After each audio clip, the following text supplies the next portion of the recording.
Всем привет! Вы на канале Пользы.нет, меня зовут Саня, и здесь только быстрые обзоры и долгие стримы. Разумеется, вход пишется на сам смартфон, без всяких дополнительных микрофонов. И для чего же я хочу вам рассказать об этой, в каком-то смысле, дичи. Все очень просто. Смотрите, это Realme V11s, китайская версия смартфона. Разумеется, гуглы встают, разумеется, Band 7 4G.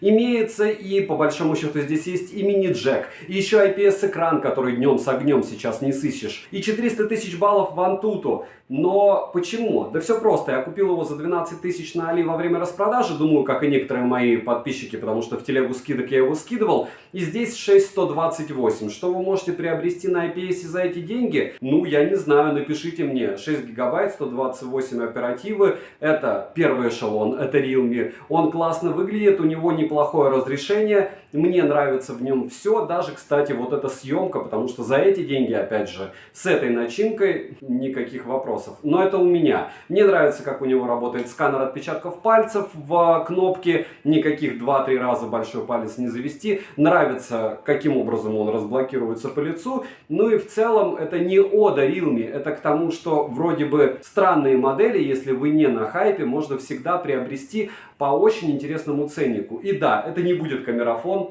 Но вы же не для этого кликнули по этому ролику, правильно? Смотрим. Распаковка. Поставляется данная модель в желтой коробке из довольно плотного картона. Упаковано все стандартно. Пришла коробка целая и невредимая, как и сам телефон. В комплекте мы имеем силиконовый чехол, краткое руководство, ключ для извлечения слота для карт памяти и сим-карт, сам смартфон, блок питания на 18 Вт, кабель для зарядки USB-A на USB-C. Весит смартфон 191 грамм, размеры 164 на 75 на 8,7 мм без блока камера. Вместе с ним 10 мм. Розыгрыши море. Читаем описание, какие сейчас актуальны. Постоянно это, разумеется, 5 Mi Band 6 серии. Разыгрывается за лайк, подписку и комментарий к любому видео. Не забудьте подписаться на Telegram скидок. Там много всегда интересного. В первую очередь сейчас интересно то, что я покупаю для обзоров. Допустим, Huawei-евские часы, которые капсулой меняются как браслет. Посмотрите в описании. Поставляется данный девайс в двух вариантах расцветки. Это серая и фиолетовая. Внешне смартфон выглядит как совокупность дизайнов прошлых моделей. Тыльная часть выполнена из глянцевого пластика, рамки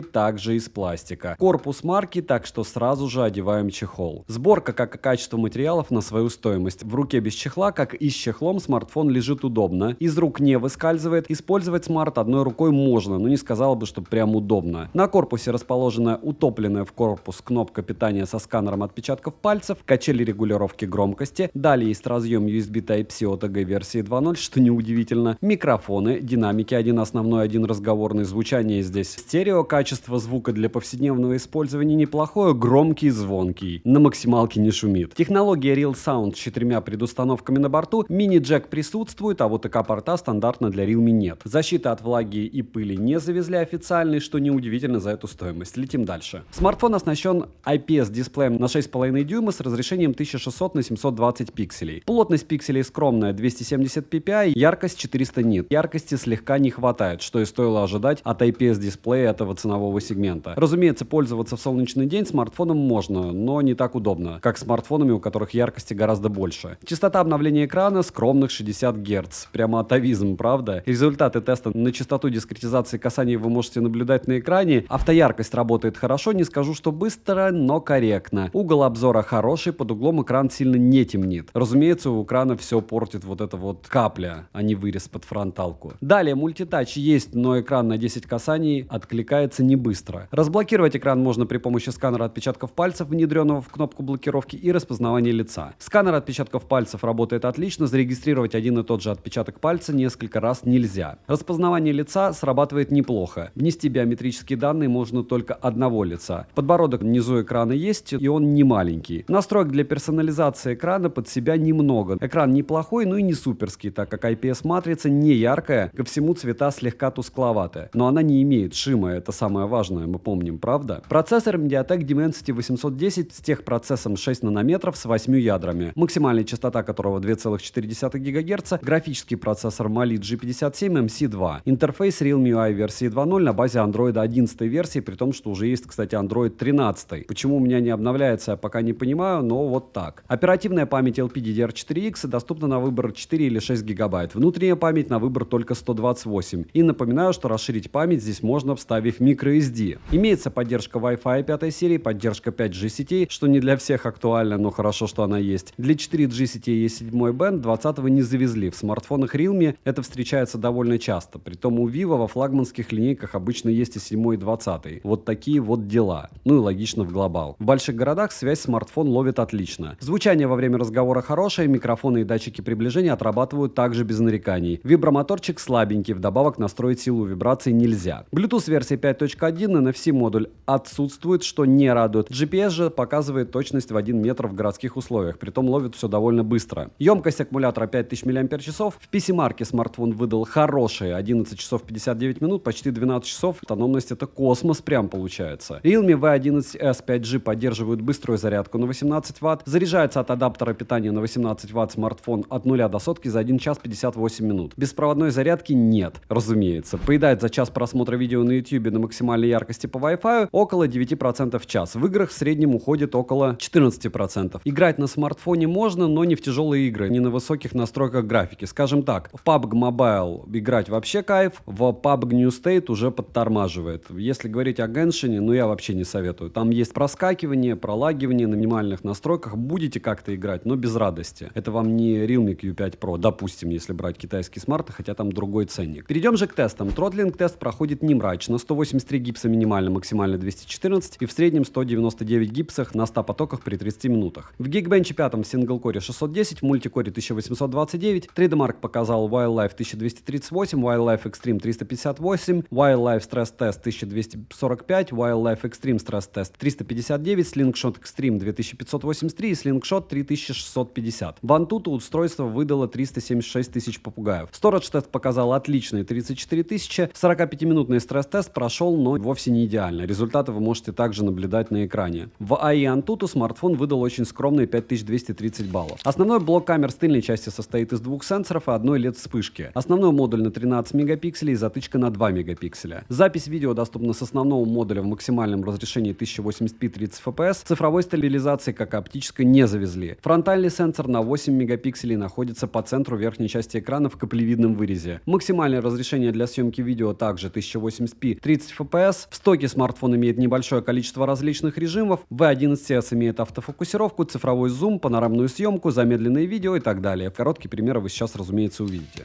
Фронталка 1080p 30 fps, и вот так она вас будет снимать в холле огромного отеля.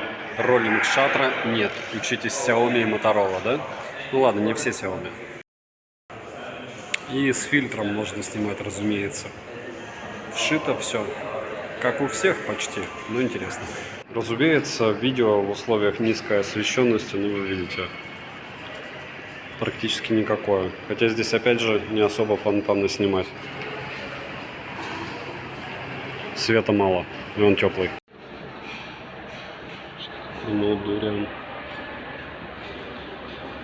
Вот так.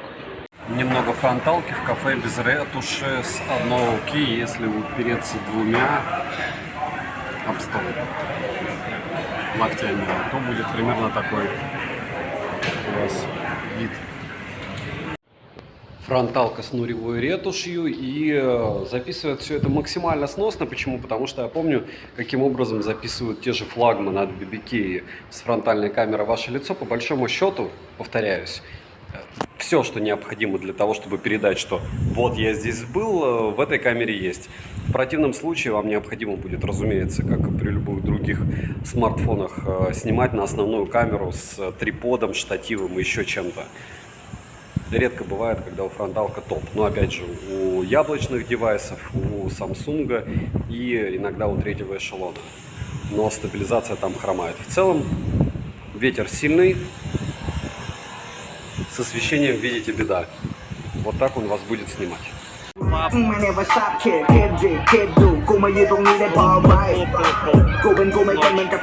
1080p 30 fps, немного странно такое разрешение для смартфона, у которого почти 400 тысяч баллов в Antutu. То есть по большому счету железо могло бы вывозить и что-то большее. Это X2, это X5, разумеется, все без штатива. А если, допустим, давайте для интереса, я все время говорю на штативе. Вот сейчас я ставлю смарт на штатив, и мы посмотрим, как увеличение будет работать, как я часто повторяю, что если делать в ролике на штатив пример, то история будет совсем другой. Ну, не совсем, но во всяком случае разительно отличаться от того, что мы имеем, когда мы не на штативе тестируем тот или иной девайс.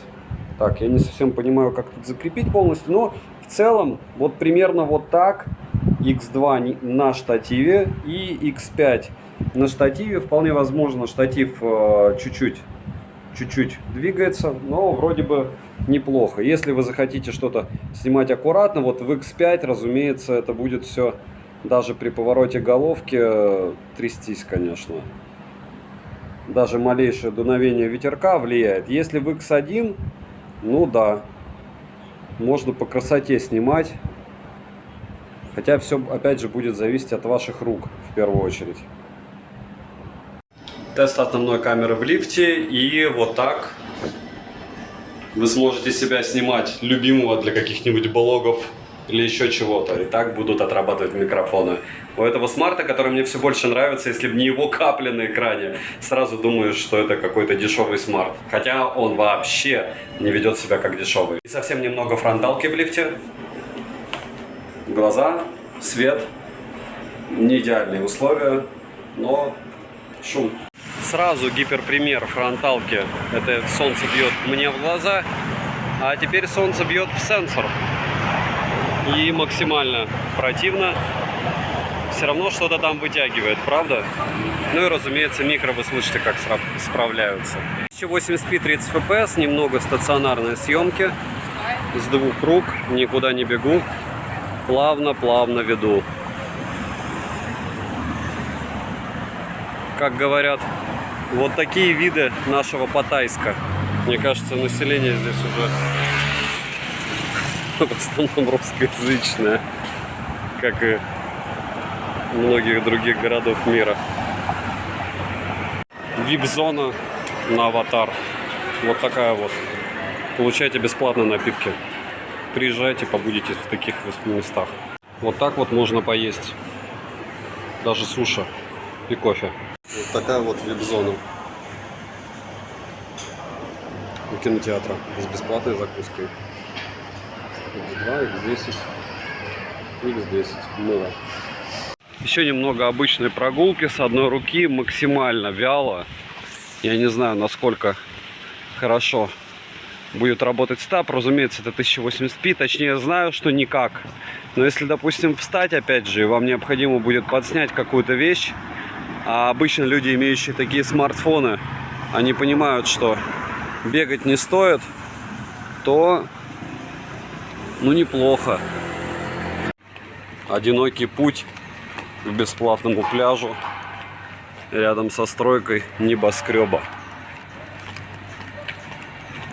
И еще буквально 5 секунд фронталочки. Я понимаю, что данные смартфоны не созданы для того, чтобы постоянно себя снимать, но почему нет?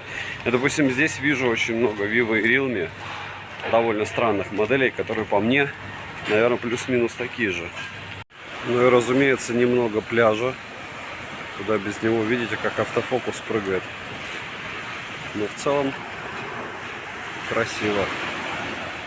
Минусы: нет NFC, нет 20-го бенда, нет ИК-порта, не хватает яркости экрану. И цену можете посмотреть по ссылке в описании к видео. Ее тоже можно отнести уже к минусам. Почему? Потому что, я не знаю, наверное, их раскупили и ценник взлетел. Но если вы приобретали, когда я всем советовал за 12 тысяч рублей, это был цвет, блеск, красота. Не забываем подписаться на телеграм-канал скидок и взаимопомощи. Резюмирую, всем, кто оставит любой комментарий больше 5 слов, огромное спасибо, вы помогаете проекту. За те деньги, что сейчас стоит данный смартфон Realme V11 я бы брать, конечно, не стал. Почему? Потому что за эти деньги много чего есть. Если говорить о том, что вы либо приобрели, либо нашли, либо он вам попался, и поэтому вы смотрите обзор во время какого-то сейла, и он в районе 12-13 тысяч, это великолепный смартфон, без лишних функций, но 400 тысяч баллов Antutu говорит о том, что вы спокойно с ним проходите года 2-3, если вы не требовательный пользователь. IPS говорит о том, что у вас глаза не будут уставать, и еще много всяких плюсов. Поэтому подписываемся на канал, ставим лайк за труды, пишем в комментариях, что бы вы еще хотели увидеть на обзор, пишем, как вам такой смарт за эти деньги, девайсу. От меня конкретно да. Добра и удачи вам, дорогие друзья.